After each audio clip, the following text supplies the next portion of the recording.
Avec mon groupe de musique, on veut aller au bout de l'aventure. Pour ça, on a trouvé quelqu'un qui nous écoute, qui nous soutient et qui nous fait confiance. Je suis Laurent, j'ai trouvé ma bande.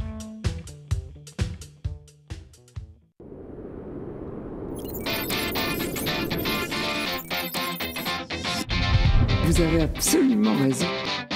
Ouais.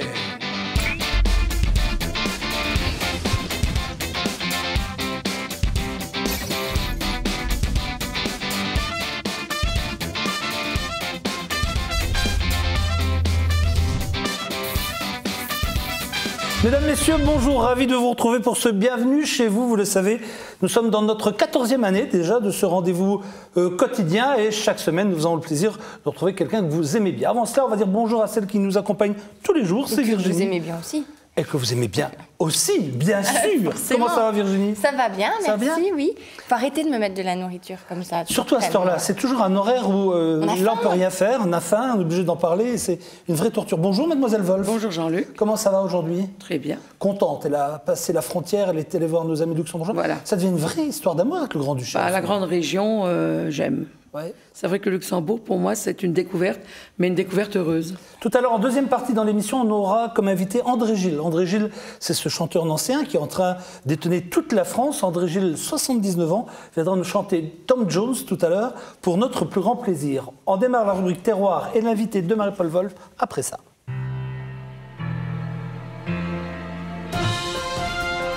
Les Poissonneries Chalère vous présentent la rubrique Terroir.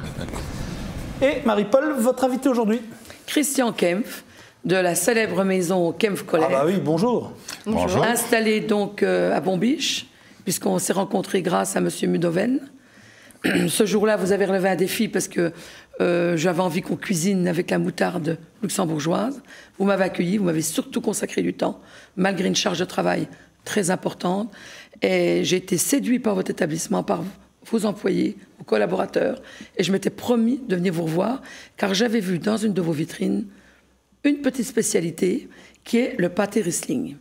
Donc ça a été l'occasion pour moi de venir vous voir. Mais je voulais quand même raconter cette saga familiale. En 1922, votre grand-père Pierre a fait son apprentissage en Suisse et il a rencontré une demoiselle Colère, Marguerite. Et là, ensuite, ils ont ouvert en 1922, rue du Curé, leur premier établissement. Vous êtes la 3e génération. C'est vraiment une saga familiale. Votre père a développé le traiteur. Il y a eu beaucoup de transformations sur toute cette période-là. Aujourd'hui, votre établissement ouvre sur la place Guillaume, en face d'une très belle place luxembourgeoise, belle terrasse. Vous avez un établissement, je dirais, au top. Nous allons le découvrir, mais c'est vraiment une saga familiale et des hommes passionnés. Vous avez d'ailleurs votre épouse Anne qui s'occupe, qui vous décharge, je dirais, des relations humaines dans l'entreprise, comptabilité. Vous avez votre frère Gilles, puisque c'est quand même, aujourd'hui vous êtes 2 garçons qui avaient continué cette belle aventure. Et Gilles, lui, est en charge du magasin Place Guillaume. Et Anne, elle est originaire de Bretagne. Bien. Voilà, je pense à Anne Doré. J'ai dit Anne, c'est vrai que c'est un joli prénom breton, qui était le prénom de ma fille et de ma mère. Voilà.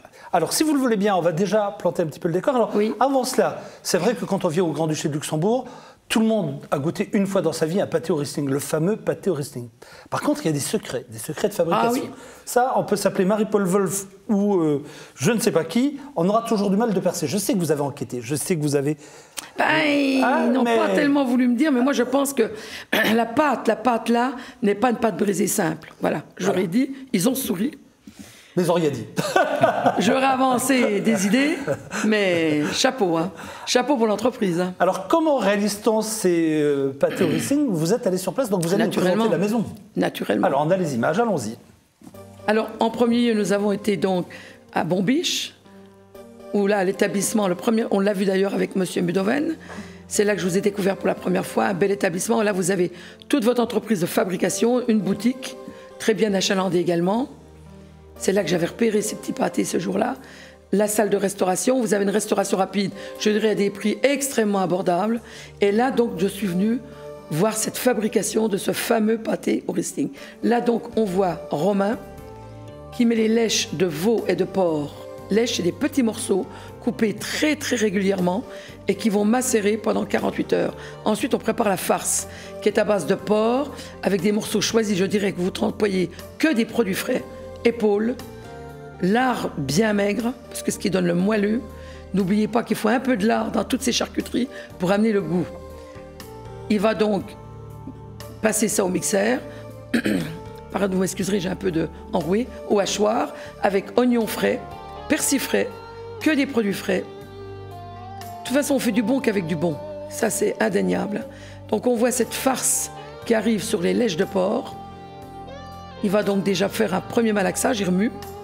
Ensuite, il va racheter. Là, vous avez un secret d'épices maison, ce qui est normal, et un bon vin de la région, un bon Riesling, vin blanc. Il remue le tout. Ensuite, voilà, il remue. Ça va rester 48 € frais. Là, on voit Christian, qui a 25 ans de maison, qui va donc prémouler ces petites farces qui vont constituer le pâté. Donc, il a l'habitude. C'est incroyable, manuellement, il connaît le poids. Il y a une gestuelle qui est tellement habituée. Tout est fait manuellement dans votre établissement. Donc voilà, il prépare tous ces... Alors, il y a du pâté court et long. Pour 3 ou 4 personnes, on le verra sur le plateau. Et le pâté court. Donc, un film étira pour protéger en attente qui va préparer maintenant sa pâte.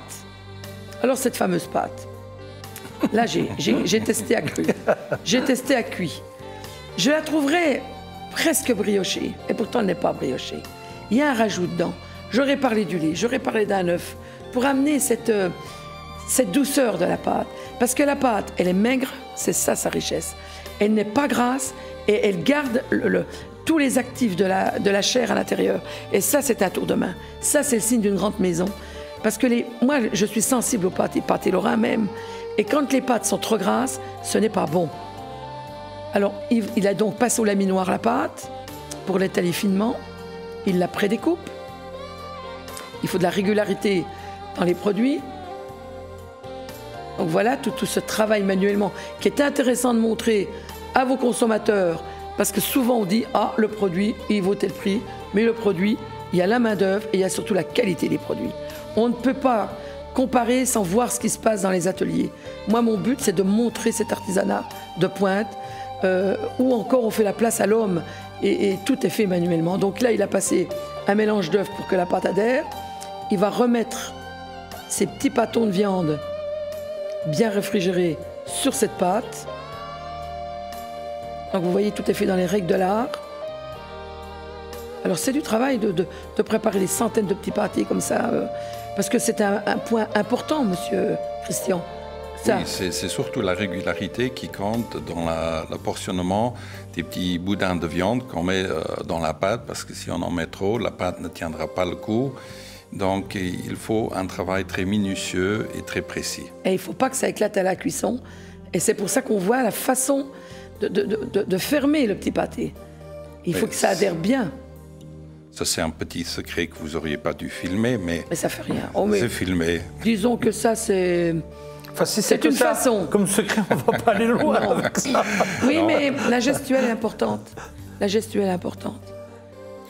Mais bon, il faut aussi dire, Christian, c'est un employé de longue date. Il a suivi déjà les secrets de mon père et de mon grand-père. Oui, c'est ce qu'il m'a dit. C'est votre grand-père et votre père qui ont mis au point cette recette-là. Vous la tenez de votre grand-père et vous l'avez toujours respectée. Et on n'y change pas. Voilà, ce qui fait votre succès.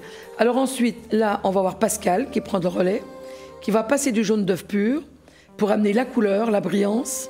Il va déjà mettre les petites cheminées, parce que la cheminée, ce qui va permettre d'ouvrir après, en fin de cuisson, pour glisser cette fameuse gelée au vin blanc. Donc c'est tout un travail, ce petit pâté au vin blanc. Alors vous voyez, il prépare tout est fait par plaque.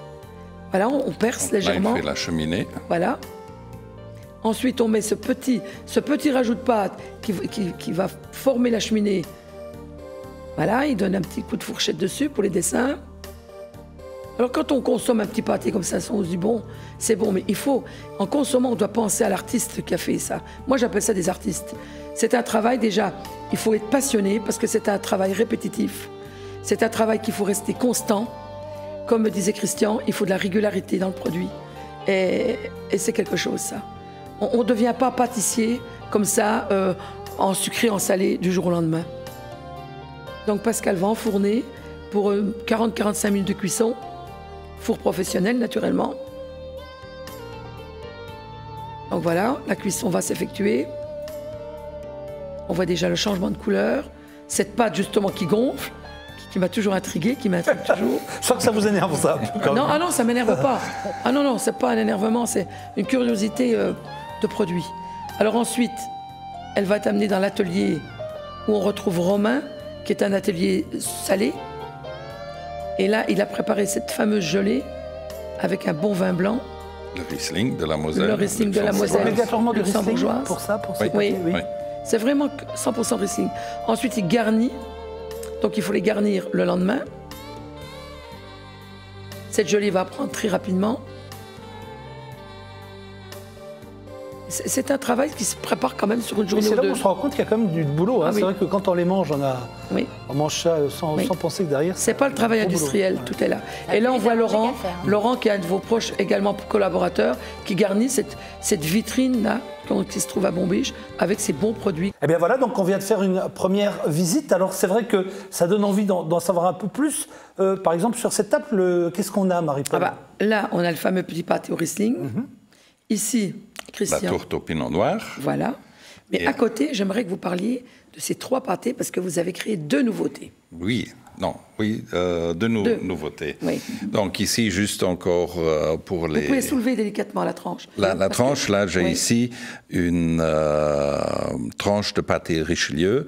Donc, c'est la même masse que le pâté au Riesling, avec de la pistache et du foie gras. Un Voilà. boudin de foie gras dedans. Donc, pour Est-ce que vous tout pourriez me la passer? Je vais la montrer avec ma petite Bah, caméra. c'est-à-dire que là, on n'a pas de... Juste la, non, mais juste la petite tranche, juste pour la Oui, montrer. enfin, parce que- la tranche, elle est sur un petit papier. Mais elle est sur un petit Voilà. papier, c'est très beau comme Voilà. ça. Voilà. Mais ça, je dois dire que chez vous, la masse de foie gras Ah oui. est bien. Parce que souvent, dans le Richelieu, les masses de foie gras sont... C'est vrai que un là, peu on voit plus- quand même que vous c'est êtes généreux. Oui, donc Voilà. on essaye que nos clients soient contents après une bonne dégustation d'une tranche. Je vous la rends, Virginie. Voilà, moi, Donc- j'aimerais que vous me parliez de ces 2 créations qui m'ont intéressée. Donc, on a, comme Marie-Paul vient de dire, nos individuels et nos tourtes au pinot noir, qu'on fait aussi dans le format d'une ficelle, qu'on présente aussi à nos clients, qui est très pratique pour trancher Oui. en petites rondelles pour l'apéritif. Ah oui, c'est bien ça. Oui, C'est bientôt pour l'heure, l'apéritif. d'ailleurs.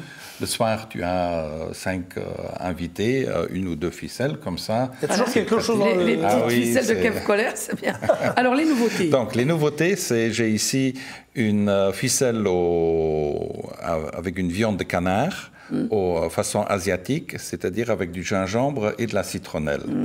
Donc, il y a juste de la viande pure de canard, qui est un vrai délice. Hein.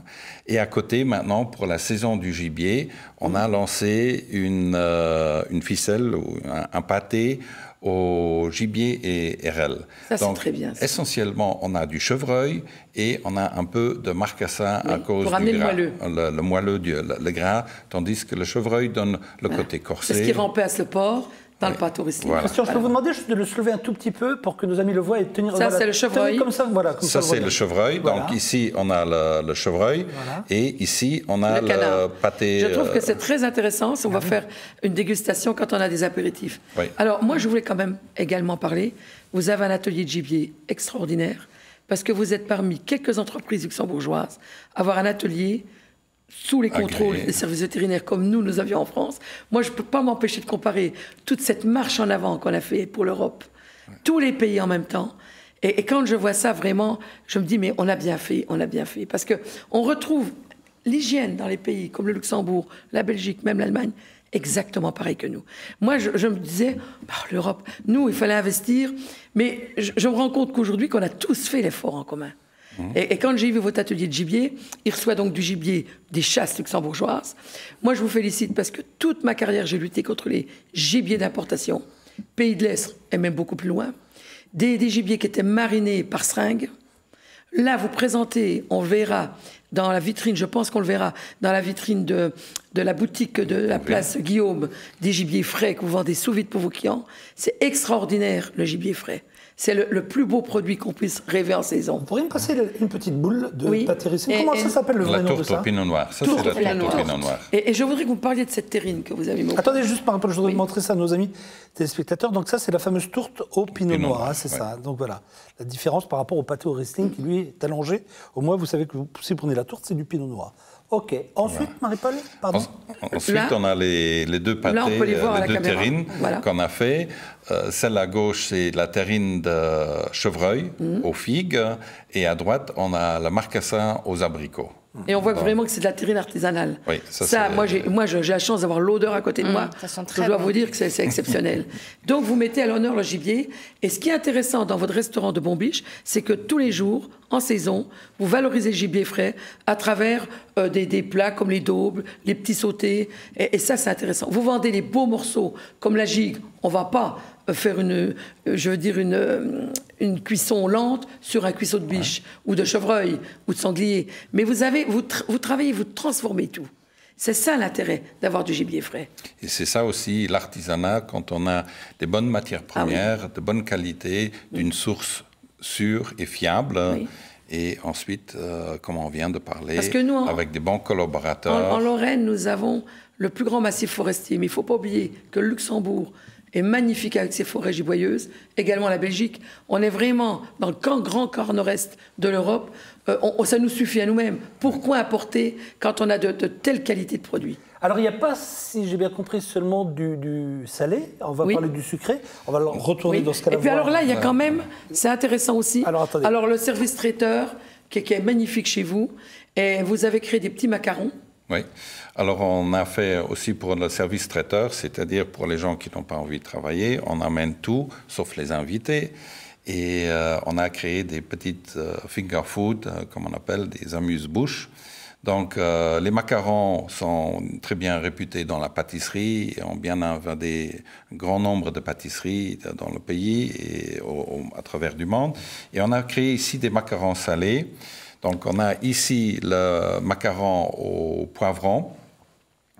On a ici un macaron au roquefort. Le Ici, blanc. un macaron Ça doit au être sympa le foie mélange gras. des Oui. deux. hein. Si vous êtes gentil, on le fera goûter après l'émission. Ça, c'est sympa. Après Marie. l'émission. Oui, bien sûr. Oh, je connais les règles dans cette émission. Et alors ici, on a notre dernière création, c'est un macaron au saumon et wasabi. Oui, Donc, ça, c'est étonnant. très, Moi, j'ai eu l'occasion de le... C'est Ah, mais très appréciant. Goûtez pour voir, Virginie, vous. Ah non, moi, si ça pique, je goûte pas. Ah oui, dès que ça Non, pique, non, vous- non, ça pique ça, pas. non, le wasabi, Ça, c'est c'est le fort. foie gras. Ah, Ça, Non, c'est mais le foie gras. wasabi, ouais, non, d'accord. mais le Tout ça- wasabi ne pique pas. Hein. Le wasabi met en relief le saumon. C'est juste un soupçon, Oui. juste pour Il donne une touche. tatiller un petit Il peu donne une les touche papilles. Jean-Luc. de star pilote sur Moi, le je goûte saumon. le foie gras. D'accord. 1, 2, 3. Non, mais ça, c'est délicieux. Oui. Alors ensuite, maintenant, je voudrais repartir Place Guillaume, voir l'établissement de la Place Guillaume. C'est super Vous bon. avez eu tort. Hein. C'est- Le wasabi, Non, moi, j'ai eu raison, c'est c'est une super bon ce réussite. que je mange. Le wasabi met en relief, c'est ça Ouais, dans les c'est- épices. c'est une petite- C'est merveilleux, ça. Ouais. Mais la bonne idée, c'est le mélange des... Oui, tout à Ouais, fait. du c'est super. sucré, Tout à du fait. salé. Oui. Et c'est pour ça on a le roquefort avec le sucré qui Oui. va très bien. Parce que le roquefort, on le boit en général avec un vin moelleux. Oui, style même à Sauternes, même, oui. Voilà. À Montba- Et à Montbazillac, foie gras, oui, c'est la même chose. Voilà. C'est délicieux. Alors, nous retournons, donc, Place Guillaume. Donc, voilà la rue des Curés, on voit la belle cave à fromage, parce que vous avez une superbe cave à fromage, et la boutique qui rejoint la Place Guillaume, donc il y a un très bel établissement. Avec ce couloir-là, toutes des petites tables longues qu'on peut se restaurer. Donc, voici la boutique de fromage. Vous avez une jeune fromagère Gaëlle, exceptionnelle, de Bretagne.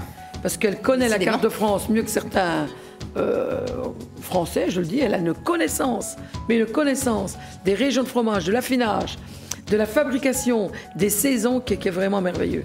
Et là, vous avez une dégustation avec déjà de très beaux vins. Voilà, Place Guillaume, donc cette terrasse. Et là, on voit à l'intérieur le côté traiteur. Voilà le fameux gibier. Il y avait des faisans sous vide. C'est vrai que le sous vide, on voit mal, mais c'était d'une fraîcheur incomparable. Et ça permet à vos clients d'emmener un produit qui se conserve quelques jours. Alors, on voit l'intérieur de la boutique. Et là, on arrive donc dans le palais des douceurs. Là, donc, il y a la partie salée sucrée. Vous avez un établissement extraordinaire. les pralines, les chocolats, toutes vos spécialités faites maison. Vous n'êtes pas fait une copine, là, Marie-Paul? Si. Ah. J'ai trouvé une dame là. Regardez ces pâtisseries. Mais il y a trop de choix, en fait. Mais des pâtisseries légères, belles. Là, une spécialité avec tous les portraits. Ah, le macaron luxembourgeois. Ça, c'est... Vous avez aimé? Oui, avec Maria. Je dis que Maria, c'est comme une reine des abeilles chez vous. C'est une belle butineuse. Elle a 30 ans de maison. Elle va être contente. Mais elle a toutes des petites abeilles autour d'elle qui sont là. Et ils servent les clients, ils sont petits soins. Vous avez un bar à dégustation de café. Chez vous, on peut simplement rentrer, boire un café et admirer. En attendant d'attendre ces belles fêtes de fin d'année. Sur l'autre C'est ça, table, exceptionnel. là-bas, sur le plateau, on a plein de petites gourmandises, si Oui. j'ose dire, de petites Plus douceurs. du sucré, Oui. côté. Alors, il y a quoi? C'est des sucettes que je vois au chocolat, là Oui, des Oui. sucettes au chocolat, différents goûts, différentes farces, avec des pralines, des... Il peut faire un gros plan. Oui, oui, bien sûr, il est en train de préparer. Oui, le repas. donc, Voilà, là, on voit voilà, derrière. bah, donc Voilà. là, sur ces bâtons, donc on peut soit croquer carrément dedans ou Laisser tranquillement La laisser gourmandise. fondre. Ça doit être laisser sympa fondre, aussi. Oui. laisser fondre. Qu'est-ce qu'il y a d'autre qu'on peut découvrir Alors, il y a les sur cette- verrines, Les les jolies verrines petites verrines de dessert. Alors, Il faut temps qu'il que ça reste, se- voilà, les petites verrines. Les verrines qu'on sert également aussi dans les cocktails ou les réceptions de desserts ou aussi À base comme de framboises, à base de toutes sortes de fruits. chocolat, de crème, de beaucoup chocolat. avec de chocolat, des mousses de fruits différents. Vous avez exotiques. aussi ce gâteau-là, à côté. Donc à côté, on voit là, le J'attends daqua. qu'ils se remettent dessus. C'est le daqua qu'on voit. C'est daqua, ce qui est- une création de mon grand-père qu'il a créé en 1932. C'est une meringue aux noisettes et amandes. On a deux socles, un fond et un haut. Et à l'intérieur, c'est rempli d'une mousse crème au beurre pralinée. Et là, vous avez à côté toutes les petits fours. Oui, qu'on les peut petits trouver. fours, spécialités, aussi quelques spécialités de la maison. On a les cacolettes, Oui. qui sont un macaron à base de noisettes uniquement, fourré de marzipan aromatisé au cointreau et trempé à moitié dans du chocolat. Vous voyez cette recherche, cette création. Voilà. Vous avez également, je dois dire à Noël, une vitrine de volailles avec les plus belles régions d'Europe et la célèbre volaille de Bresse française. Oui. Vous avez vraiment à Noël, moi je dis que c'est une période qu'il faut aller vous rendre visite début décembre pour vraiment en avoir plein les yeux, se délecter et vraiment rentrer Merci dans votre Marie-Paul, établissement. parce qu'il faut qu'on enchaîne maintenant. J'ai vu que vous aviez également ramené un super beau plateau de fromage. Plus de 100 Quel- variétés de fromage. Alors là aussi, 180 au lait cru. 180 au lait cru. 180 variétés Oui. de fromage. Ah bah, Qui font même fromage européen, parce que vous faites une place à l'Italie, un petit peu à l'Espagne, et une très grande place au terroir français. Vous restez avec nous. Nous, on va enchaîner tout de suite avec notre jeu. Vous le savez, du côté du Gaumont d'Anneville, vous pouvez aller voir le film de votre choix avec la personne de votre choix. Il y a vraiment le choix au niveau du cinéma en ce moment, action, humour. Nous, on a choisi là Astérix, le dernier, au service de Sa Majesté. Regardez.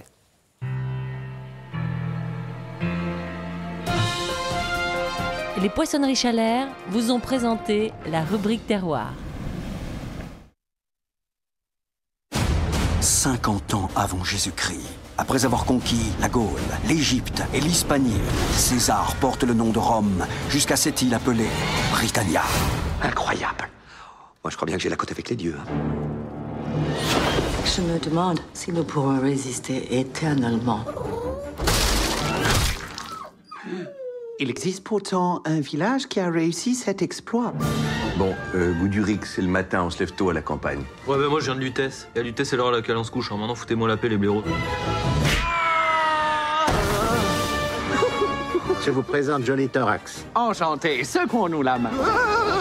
Obélix! Oh, c'est chouette, on va aller en Bretagne. Ils ont des roms à tout neuf là-bas. On sera vite revenus, tu sais. Bienvenue à London. Ah, dis donc, on m'avait dit que toutes les Bretonnes étaient moches, mais en celle-là, elle me plaît bien. Hein. C'est vrai qu'elle est jolie. Sa robe noire lui va vraiment bien. J'ai l'impression que je lui plais pas. Tu veux vraiment lui plaire, Miss Machin? Fais-lui un petit cadeau, ça fait toujours plaisir. Les Gaulois débarquaient clandestinement avec une arme secrète dans un tonneau. Excellente nouvelle, n'est-il pas, mes chéris? Alors, mais qu'est-ce que t'as fait, là? Un petit peu, pas beaucoup. Engageant des mercenaires, les Normands, qui ont cette particularité de ne pas connaître la peur. Bande de bouffons! Voilà donc pour un des films que vous pouvez choisir. Si vous voulez tenter votre chance, vous allez sur notre site r-tv.tv ou R l'autre télé. Bonjour Isabelle Weber. Bonjour. Alors avec vous Isabelle, on revient peut-être sur... comment ça s'appelait? Ecomove. Ecomove, oui, je voulais faire une petite émission aujourd'hui sur les centres d'appel et je voulais faire un point de situation sur les recrutements d'Ecomove pour dire où on en est aux téléspectateurs. On avait annoncé 250 offres à pourvoir. Aujourd'hui, on a déjà recruté 110 personnes, c'est-à-dire qu'il y a 110 personnes qui ont été sélectionnées, ça, bien, qui ont un groupe a démarré la formation là, le 2 novembre et on poursuit le recrutement donc sur des téléopérateurs de niveau 1 cette fois-ci, et on va avoir les agents de contrôle automatique. Donc ce sont des postes qui n'ont rien à voir avec les centres d'appel, mais qui feront partie de ce centre d'appel-là, et qui sont des personnes qui devront valider sur écran le traitement des anomalies, donc les photos, un petit peu comme les radars aujourd'hui. Là, ce sera... C'est plus de la surveillance, alors. C'est de la surveillance, voilà. Et de valider sur écran que c'est bien un bon poids lourd qui est assujetti à la taxe ou pas à la taxe, donc il faudra connaître les plaques d'immatriculation de toute l'Europe. Donc c'est des compétences visuelles rapides, de lecture rapide sur écran, sur ce métier qui est très nouveau, puisqu'on a, nous, dû créer des exercices spécifiques pour mesurer les aptitudes des candidats. Et ces postes sont à pourvoir donc début 2013. Les recrutements vont démarrer avec des sessions d'information partout. Donc on retrouvera les postes sur le site de pôle emploi.fr. Donc vous recrutez encore pour l'instant? On recrute encore, oui, bien sûr. Le recrutement n'est pas terminé. L'ouverture du centre en lui-même sera effectif en 2013, donc avril sur la partie Alsace, et au niveau donc national au mois de juillet. D'accord. Donc, les candidats, les 116 qui ont été recrutés là, enfin qui ont été retenus, vont démarrer leur cycle de formation pour être embauchés dans la foulée. Donc on peut encore continuer à envoyer ces CV. On continue. Ça, c'est une bonne nouvelle. Et sur le site de Pôle emploi, donc, il y a des autres postes. Il y a aussi des postes de superviseurs. Les centres d'appel, ce n'est pas uniquement la personne qui répond au téléphone. Il y a des superviseurs, des chefs d'équipe. Donc il y a de nombreuses offres là sur le site de pôle emploi.fr. Donc en se connectant sur le site, en allant sur la région Lorraine, on peut consulter l'ensemble des postes à pourvoir. D'accord. Et il y en a à peu près combien comme ça à la louche? À la louche, en centre d'appel aujourd'hui, il y en a à peu près une cinquantaine. Ah, c'est pas mal quand même. Très bien. Voilà. Rappelons juste à nos amis qu'Ecomove, c'est bien la taxe que les camions vont devoir payer pour prendre une autoroute ou une route nationale en France, c'est ça? Voilà, sur un réseau il y a un réseau taxable qui a été identifié. Donc tous les réseaux autoroutiers qui ne sont non concédés à ce jour et les réseaux départementaux, donc il y a 15 000 km en France qui seront taxables à partir de 2013. Ça n'a rien à voir avec les autoroutes? Non, ça n'a rien à voir avec les autoroutes. D'accord, une autoroute, on a payé, quoi. Voilà. On ne payera pas deux fois. Tout à fait. Par contre, les autoroutes non payantes, il y a des parties qui vont être taxables. J'ai tout compris. Merci Isabelle Weber, c'était très bien. À bientôt. À bientôt. Monsieur Kempf, 1000 fois merci d'être venu nous présenter tout cela en compagnie de Marie-Paul. C'est un coup de cœur, je suppose, Marie-Paul. Oui, puis je pense peut-être qu'on aura peut-être l'occasion de s'en revoir quand il y aura des créations. Oui, bien sûr. De me tenir au courant un peu de l'évolution, parce que c'est toujours intéressant, parce que vous avez quand même plus de 30 employés, je pense. Oui, en Nidrenven, dans l'atelier de production, on a 35 employés qui travaillent, dont on a certaines fois, on a un petit coup de cœur, un petit coup de faiblesse, et on sort une nouvelle création. Merci beaucoup pour tout cela. En deuxième partie, on va chanter, et oui, avec André Gilles, 79 ans. La France entière entend parler de lui en ce moment, et il était grand temps que nous en fassions connaissance, donc il sera là juste après la pub. Merci encore, monsieur Kempf. Merci Isabelle.